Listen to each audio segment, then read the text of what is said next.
Before dawn in the winter of 1889, Caleb Hart heard iron scraping across frozen ground. Not a shovel. Not a gate chain.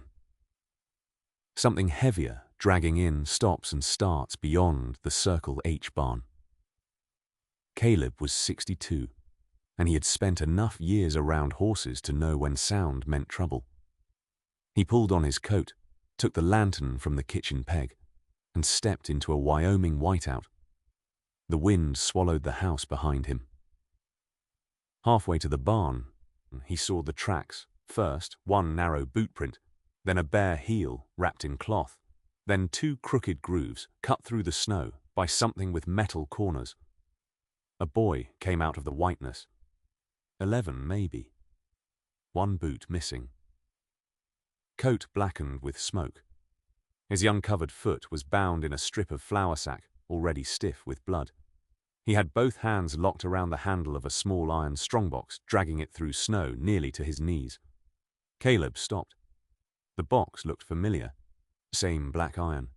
Same reinforced corners. Same kind Redwater Bank used for cash transfers.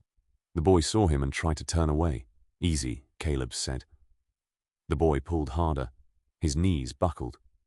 Caleb caught him before his face struck the snow. The child weighed almost nothing, but even half-conscious he would not let go of the box. Then Caleb saw 3 lanterns moving along the ridge. Horses. Fast ones. Too fast for men merely searching. Who are they? The boy's lips shook. He looked at the lanterns, then back at Caleb. "They say I stole it." That was not an answer. Caleb glanced at the strongbox. "Did you—" The boy said nothing. A horse whinnied on the ridge. Caleb listened to the rhythm of the approaching hoofbeats. The riders were pushing their mounts hard in deep snow, risking tendon and lung. Whatever they wanted it before daylight. Caleb grabbed the box with one hand and lifted the boy with the other. The child fought weakly. "Don't open it. I didn't say I would. Mama said nobody opens it. Nobody. Then quit kicking me and save your strength." Caleb carried both into the barn, dropped the crossbar into place, and lowered the lantern. The boy crouched behind a grain bin. A small brass key slipped from beneath his shirt on a cord. He shoved it back under his collar. Caleb noticed. So did nobody else. A fist hammered the barn door. Hart Caleb knew the voice of a man who expected doors to open. "Morning," he called. "We're looking for a boy, Benjamin Bell. Took bank property." Caleb looked at the child. Benjamin Bell stared back. Another rider spoke. His mother's worked him into a land dispute that don't concern him. Boy could freeze to death out here. That part Caleb thought was true enough. "You seen him?" Caleb rested one hand on the crossbar. "No." Silence. "Then Mr. Voss will want to know you said that." At the name, Ben's eyes changed. Harlan Voss. President of Redwater Bank. County Commissioner. Church donor. The man whose coal fund had kept 3 families from freezing the winter before. The man who held mortgages on half the valley and knew exactly which families were one bad month from losing everything. Caleb owed him nothing. That was rare in Redwater. Outside, a rider tried the latch once. Caleb did not reach for the rifle hanging on the wall. He did not need to. The men knew who he was, and they knew an old trail boss could make trouble last longer than daylight. At last, the horses turned. One rider called back through the snow. "If that boy is here, tell him Mr. Voss wants him safe," Ben whispered. "He wants the box." Caleb waited until the hoofbeats disappeared. Then he looked down at the boy. "What's in it?" Ben's swollen fingers tightened around the handle. "I don't know." Caleb believed that answer. "Then why drag it 3 miles through a storm?" Ben swallowed. "Because Mama said if I lose it, we lose everything." Caleb looked at the black iron box. Everything. Ben nodded. For just an instant, Caleb saw another child, 16 years gone, in a red dress beside brown spring water. Then the memory vanished. He lifted Ben again. This time the boy did not fight. Caleb carried him into the main house. No stranger had slept there in years. He sat Ben near the iron stove and cut the frozen flour sack from his foot. 2 toes were wax pale. The heel had split open. Caleb warmed water a little at a time, wrapped the foot in clean linen, and put a bowl of stew in the boy's hands. Ben ate 3 spoonfuls, then stopped. When Caleb turned to cut bread, Ben shoved half a biscuit into his coat. Caleb saw him. "You can have another. It's for Mama." "Where is she?" Ben stared at the stove. "At home, I think." "You think they came after dark?" "Voss's men.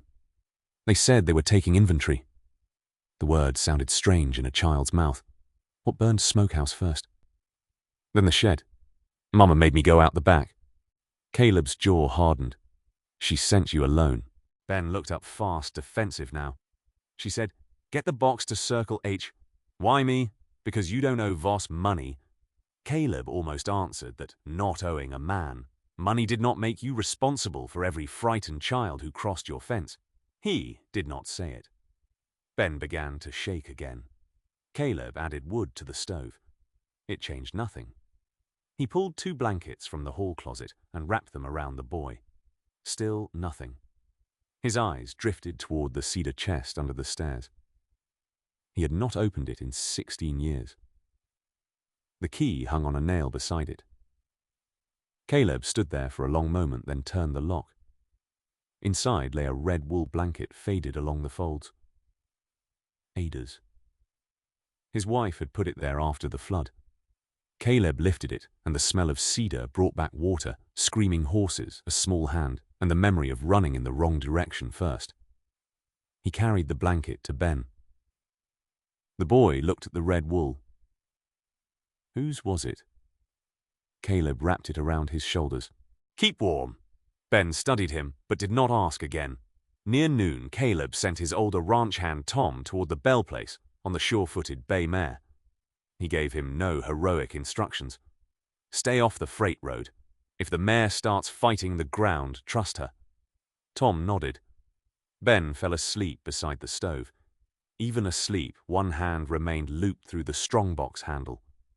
When Caleb tried to move the iron away from the heat, Ben woke before his eyes opened. No. Caleb let go. Then nobody opens it. The boy's grip loosened. For the first time, he slept.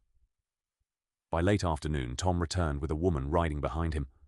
Ruth Bell came through Caleb's door with a bruise along one cheek and soot burned into the hem of her dress. Ben ran toward her on one good foot. She dropped to her knees and held him so hard, the red blanket wrapped around them both. Caleb gave them the room for almost a minute. Then he asked the question that had been waiting since dawn. "You sent him into that storm." Ruth looked up. "Yes. He lost a boot. I can see that. He could have died. I know." Caleb's voice went colder. For a box, Ruth stood. She was smaller than he expected, but there was nothing small in the way she looked at him. "I sent my son away from 3 men setting fire to our buildings. You sent him with iron tied to his hands. I sent him with the only thing they hadn't taken. I asked about the boy. So am I." The room went quiet. Ben looked between them. Ruth's anger broke first, but not into tears. "I had 1 road left, Mr. Hart. 1. I used it." Caleb understood bad choices made under pressure better than he wanted to. He said nothing more. Ruth knelt beside the strongbox. Ben pulled the brass key from his shirt. Before he handed it to her, he looked at Caleb. "Don't open it," he said again. Ruth took the key. "He can." The lock clicked. Caleb had expected money. Maybe banknotes. A pistol. Bonds. Something worth armed riders in a blizzard. The box held paper. Homestead filings. Mortgage receipts. Tax records. Old agreements tied in string. A family Bible wrapped in cloth. That was all. Just paper. Ruth lifted a certified copy of a warranty deed. Harlan Voss says Elias signed the ranch over to him 3 weeks before he died. Caleb scanned the county stamps. It looked legitimate. At the bottom was a smooth cursive signature, Elias Bell. Ruth pointed to it. That ain't my husband. It says his name. That's how I know. Caleb looked up. Ruth touched the old papers inside the box. Elias could read some. Couldn't write his name. Not once in his life. Before Caleb could answer, hoofbeats sounded beyond the yard. Not rushed this time. Measured. 4 horses stopped outside the gate. Harlan Voss had come himself. He arrived carrying a folded courthouse copy of the deed, a small bottle of frostbite salve, and a child's wool coat. That bothered Caleb more than a drawn gun would have. Voss stepped onto the porch beside Deputy Mercer. He was 54, clean-shaven, carefully dressed, and looked exactly like the man Redwater trusted with its money. Mr. Hart, he said, I hear you found Benjamin. Caleb stayed in the doorway. Voss held up the coat. The boy nearly froze because his mother put him in the middle of an adult dispute. Whatever you think of me, he shouldn't pay for it. Behind Caleb, Ruth went still. Voss continued.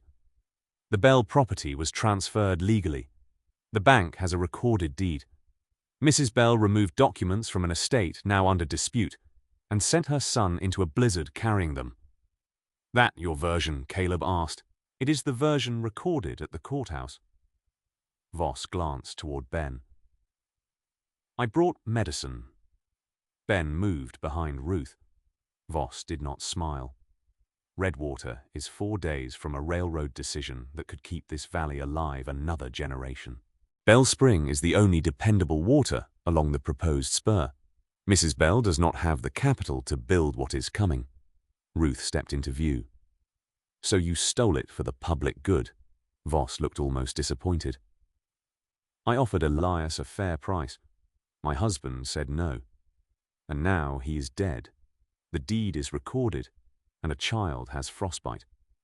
Caleb watched Voss carefully. The worst thing about the man was not that every word was false. Some were true. The railroad would change Redwater. Bell Spring could make the difference. Ruth had sent Ben into a storm. Voss simply believed those truths entitled him to decide the rest. He placed the courthouse copy on Caleb's table. Give me the bank property. Let the boy remain with his mother. Come to court if you wish. Caleb looked at the deed, then at Ben. Boy stays. Voss's eyes narrowed slightly. On what authority mine while he's under my roof? Deputy Mercer shifted. Voss remained calm. Harboring disputed property can cost a man more than sleep. Caleb pushed the deed back across the table. Bring a judge. For the first time, Voss looked past him toward the strongbox. Only for a second. But Caleb saw it. And knew Ruth was right about one thing. Whatever Harlan Voss feared, it was written somewhere on paper. The following morning, Caleb, Ruth, and Ben rode into Redwater. Caleb insisted on driving the wagon himself. Ruth told him Tom should come. No. Why too many people make noise? Or you don't trust anybody? Caleb kept his eyes on the road. I trust what I can see. Ruth studied him. You keep acting like needing help is the same as being weak. Caleb did not answer. At the courthouse, Amos Price sat behind the clerk's counter with ink on 2 fingers and worry in both eyes. He went pale when Ruth asked for Elias Bell's old records. Those books aren't available today. Caleb looked toward the record room. Why inventory? Since when Amos swallowed? Since this morning. Through the open courthouse doors, Caleb saw Voss crossing the street from the bank. People moved aside for him without being asked. A widow near the mercantile stopped him to thank him for extending her coal credit.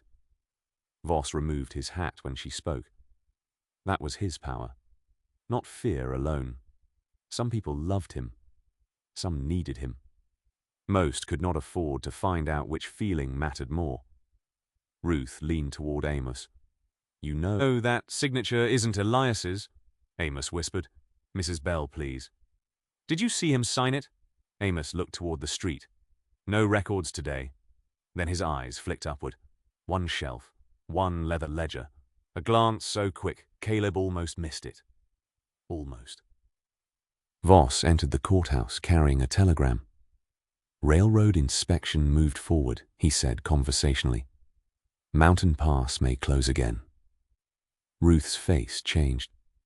When tomorrow afternoon? If Voss walked out of the land hearing the next morning as the recognized owner of Bell Spring, the railroad would negotiate with him before Ruth could seek another hearing. Voss handed the telegram to the clerk. Then he looked at Caleb. Time is a kind of evidence too. Caleb hated that the man was right. They left without the ledger. On the way back, Ruth made Caleb turn the wagon toward Bell Spring. The spring ran beside a low limestone bank at the north edge of the homestead. Snow covered everything around it, but the water itself moved black and clear beneath a skin of steam. Railroad survey stakes stood 50 yards away. Ben looked at them. "What are those?" Ruth stared across the water. "Men deciding what our water is worth." Caleb finally understood what Voss saw when he looked at the Bell place. Not a cabin, not a widow. A future station. Freight contracts. Cattle water. Land prices. And one dead man's name standing in the way. That night at Circle H, Caleb found Ben in the barn with the Strongbox. The boy had dragged it as far as the door. "You going somewhere?" Ben froze. "You're going to give it to him." "No. You went to his courthouse and came back with nothing." Caleb leaned against the stall. "That don't mean I'm giving him anything," Mama said. "Grown men lie when they want something." "That?" So Ben nodded. Caleb looked at the box. "What do I want?" The boy did not answer. From the next stall, an old mare shifted in the straw. Caleb picked up a brush and worked one knot from her mane. "I want you to stop trying to walk through snow on that foot." Ben's expression almost changed. Almost. At supper, his bandaged fingers could not hold a knife properly. He tried anyway. Caleb took the plate, cut the meat, and slid it back. "I can do it." "Didn't say you couldn't." Ruth looked down so neither of them would see her smile. Later, Caleb passed the old doorframe near the stairs. Ben stood there looking at a set of pencil marks carved into the wood. ADA 8, ADA 9. Whose Ada? Caleb stopped. Was. Ben looked at him. Caleb walked on. Before dawn, Tom woke him.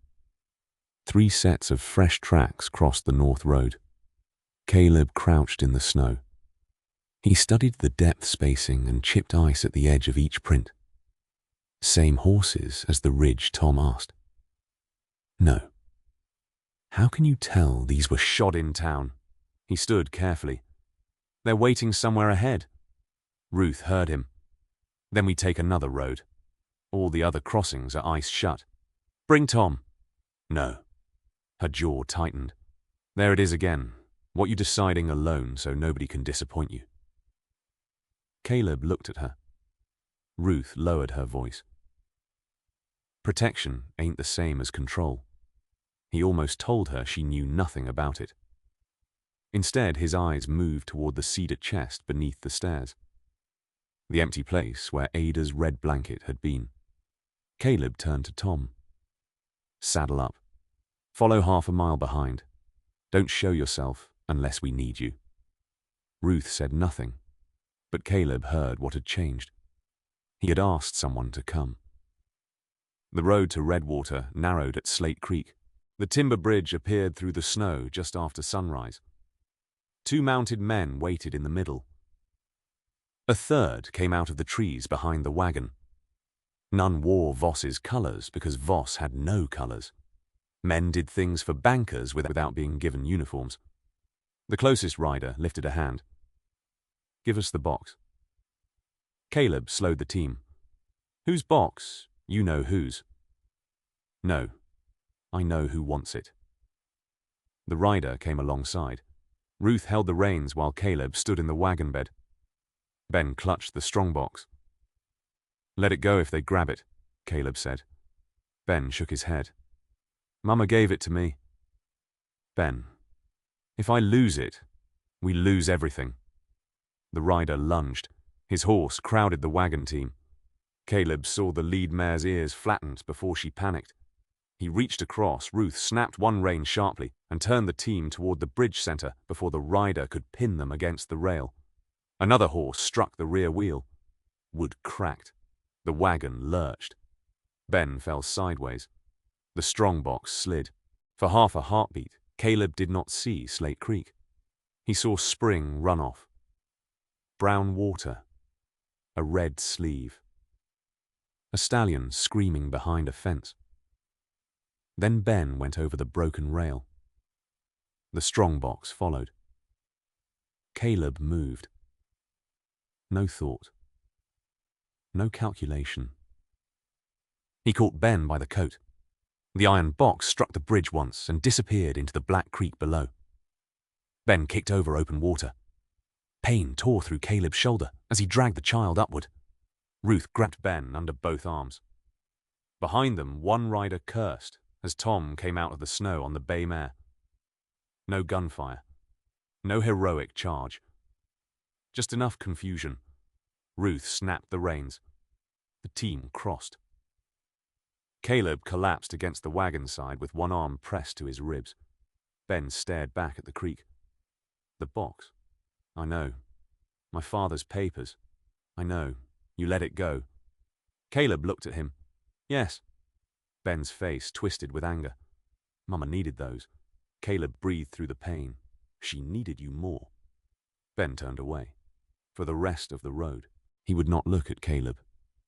The courthouse bell was already ringing when they reached Redwater. Ruth helped Ben down. Tom helped Caleb. At the hitch rail, Caleb noticed one of the attack horses tied behind the livery. Town shoeing. Fresh split in the left forehoof, exactly where the bridge rail had caught it. He said nothing. Not yet. Inside, every bench was full. Voss sat beside his attorney beneath an oil lamp, composed enough to look bored. On the table lay the recorded deed. No strongbox, no Bell originals, no easy proof.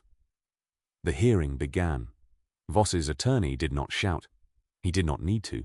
He showed the judge the county seal, the recording date, the witness lines, then the cursive signature, Elias Bell. The judge examined the page. Ruth testified that Elias had never sold the property. The attorney asked, "Did your husband discuss every financial matter with you?" No. So it is possible he made an agreement you disliked. It is possible he made agreements. It is not possible he wrote that name. The attorney turned. Can you produce an original document showing how he normally signed? Ruth looked at Caleb. No. Any original mortgage? Number tax paper? Number contract? No.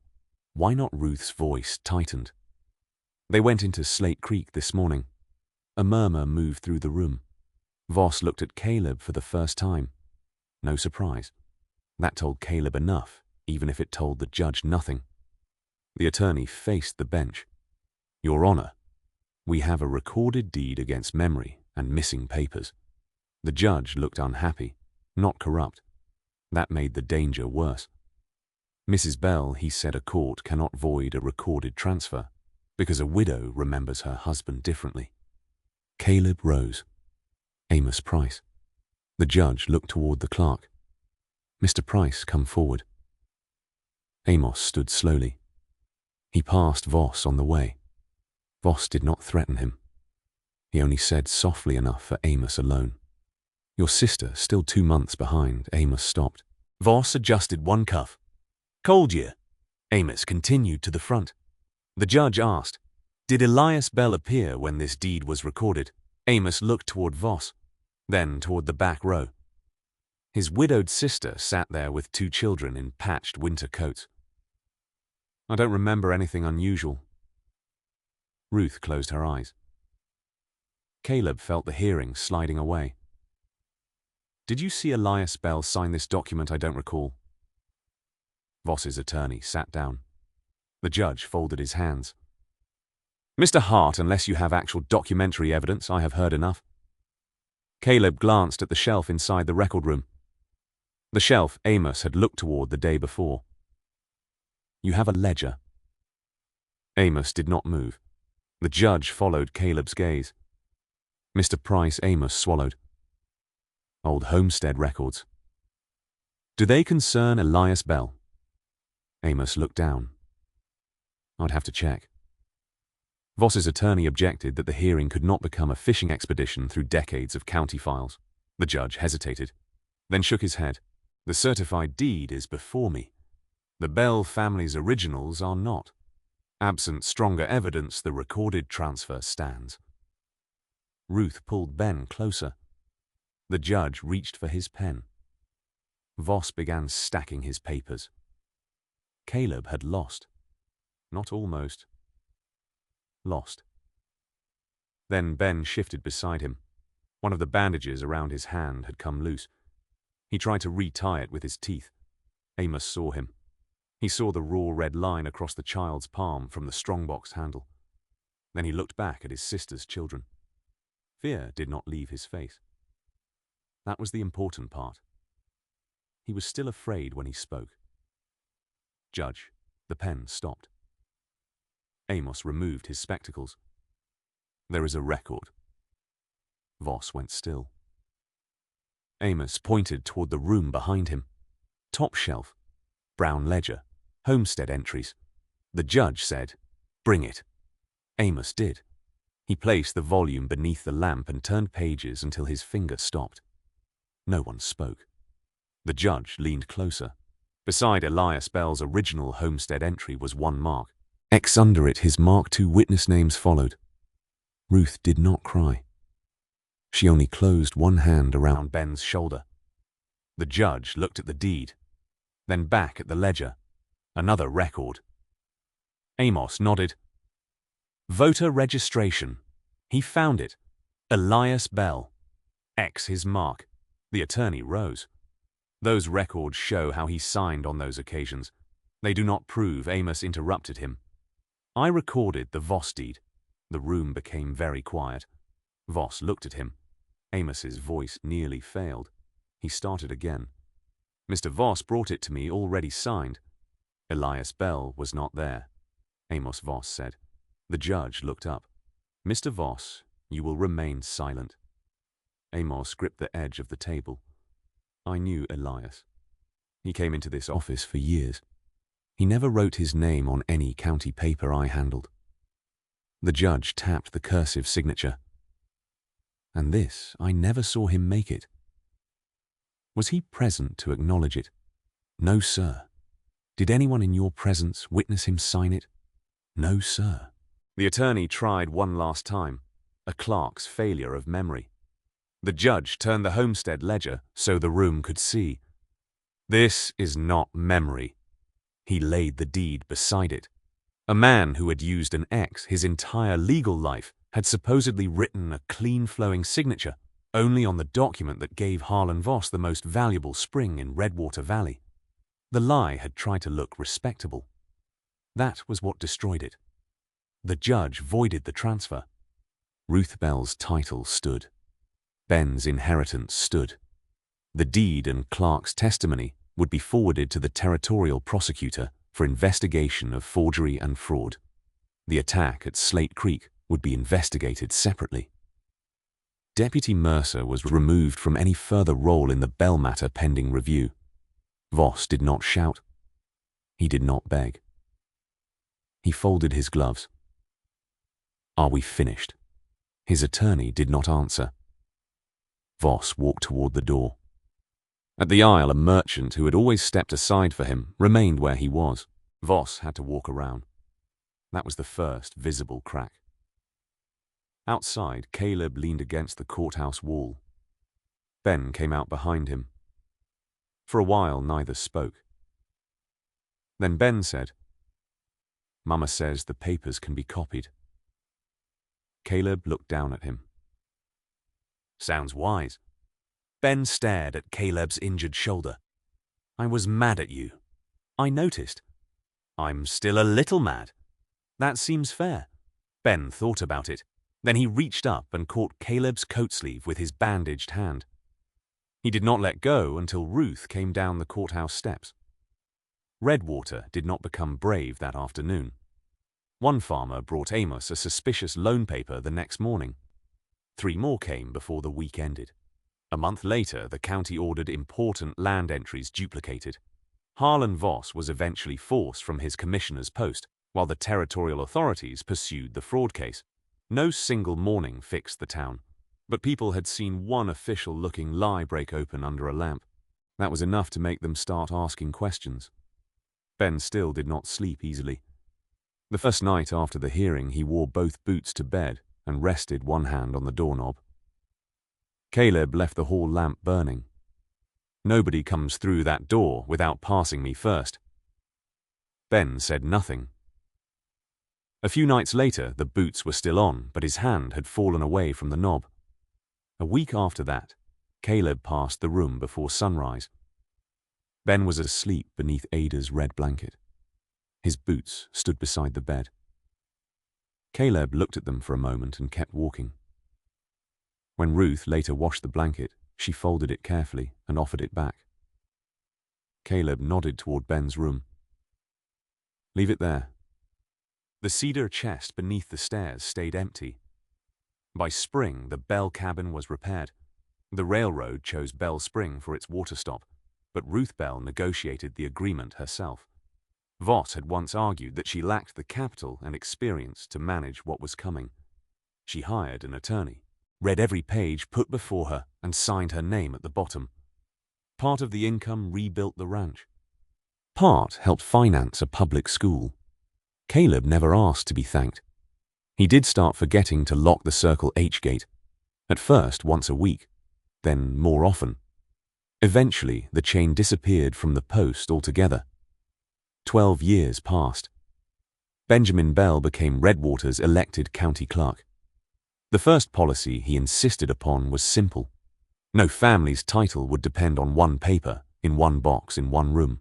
Important entries were copied and stored separately, and ordinary homesteaders could inspect the public books without asking permission from a banker or commissioner. The boy who once believed his whole future could vanish with one iron strongbox became the man who made sure nobody else's truth lived in only one place. Caleb grew white-haired and slow. Sunday supper at Circle H grew louder. Ada's red blanket stopped being a relic. Some winters it lay across the back of a chair. Sometimes Ben used it when he stayed late. Nobody lowered their voice around it anymore. One snowy evening, Caleb sat near the stove when he heard metal scraping outside. He went still. For one old heartbeat, he was back before dawn, listening to an iron strongbox drag across frozen ground. Then he opened the door. The sound came from the gate latch swinging against its post. The gate stood wide open. Beyond it, grown Ben Bell rode through the snow with the county record satchel strapped behind his saddle. Warm light spilled across the yard. Ruth was inside arguing with someone about supper. A horse stamped in the barn. Ben dismounted and looked toward the porch. Caleb looked once at the open gate. He did not go close it. If you would have opened that gate for Ben, write, keep it open in the comments. And if you want another frontier story where ordinary people stand their ground when it matters, subscribe and come back for the next one.